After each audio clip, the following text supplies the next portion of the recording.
Well, good morning, business management students. So the new topic, some of you may have already started on managing employees. So this is the section that I'm referring to. So the roles of participants in the workplace and the awards and agreements and also dispute resolution. So those three areas there we need to have done, I believe, according to Mr. Windley, by maybe the end of this week, Monday possibly. Okay, so in terms of today, let's have a look at some things you can do. So of note is this article here from the Herald Sun, because you'll be looking at the Fair Work Commission. Some of you may have already started. If you haven't, I'm not going to go through it now because it's on about 3 videos in your textbook. But this is a very good article that's happening at the moment regarding the Fair Work Commission in relation to a couple of schools who dismissed or laid off workers because they didn't think they had jobs for them. So basically making them redundant, and they were essentially casual staff. But please have a read of that, particularly after you've done the work on the Fair Work Commission. So mark your lesson attendance, and I'm also going to request a Google Meet with about 4 students. So rather than saying their names here, I will send them emails.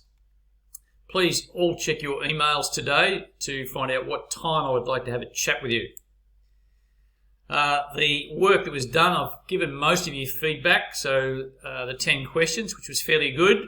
On termination, just make sure you're very clear on the distinction between entitlement and transition. So last year's exam was on that particular topic. So entitlement is your legal entitlement, which is usually monetary entitlements, such as wages owing, annual leave owing, long service leave owing. And there may also be redundancy and termination packages as part of your wage and salary agreement. They are your entitlements, what you're entitled to get. Whereas transition is more of a social responsibility issue. Doing the right thing by employees as they are departing your business, making their journey easier to transition from your workplace to another or into retirement. So that could involve counselling, financial counselling, assisting with things like superannuation, maybe psychological counselling, particularly in the current climate, social support networks to assist people to find new jobs, working with job outplacement businesses to assist your employees or ex-employees to find new work. Apart from that, they were quite good overall for those who did them, but again, you need to be on time. So when the scheduled work is due, please make every effort to get it done, because it's very difficult for me trying to mark, correct, where is the work, who's done what needs to be amended. I need a cut-off date so I can mark it all at the one time. Right, so we're into week 3, so I may have missed it. Some of you may have picked it up the other day. I'm not sure. I didn't realise that one was there. But anyway, you'll need to watch the role of participants, the first lesson. That's from Mr. Windley, and then awards and agreements from Mr. Windley. So maybe that one today. I've also put a video up on workplace relations going through those notes that are on file. So you find the files up here.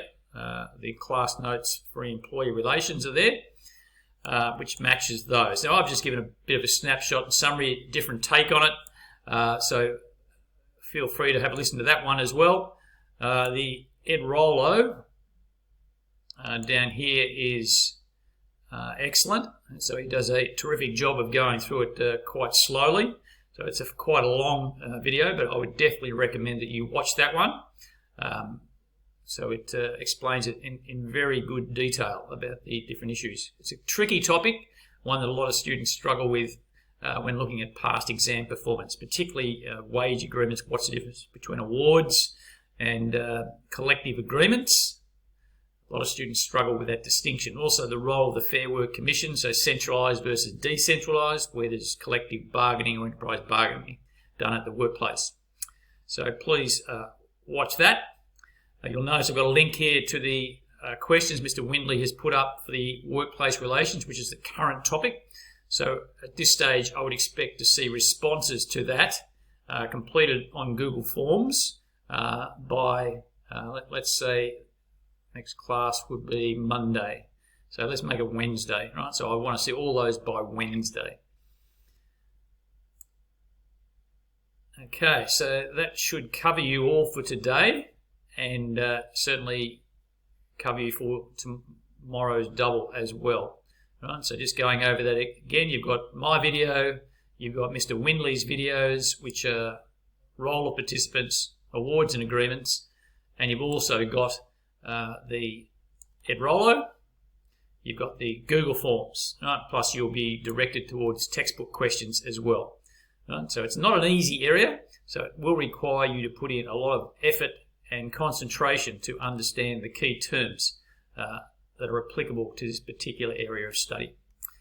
Again, I want to see about 4 or 5 students during this lesson, so I'll send you individual emails about what time I'd like to see you on Google Meet. I'll do that in the first half. If anyone else wants to contact me, leave it to the second half of the class time today if you want to ask any questions about the course or how you're going. Right, so keep up the good work. Keep working to a steady timetable. If you stay to the timetable, it's going to be a hell of a lot easier for you. Right? So just attend each class when they're on, do that class. If you start sort of thinking, oh, I need to catch up on this one, I need to catch up on that one, you fall behind like you do in the real world at school. Right? So if you stay with the classes as they're allocated, do the work in the class, and allocate your homework accordingly, then you'll stay on top of everything. If you're struggling, please let me know.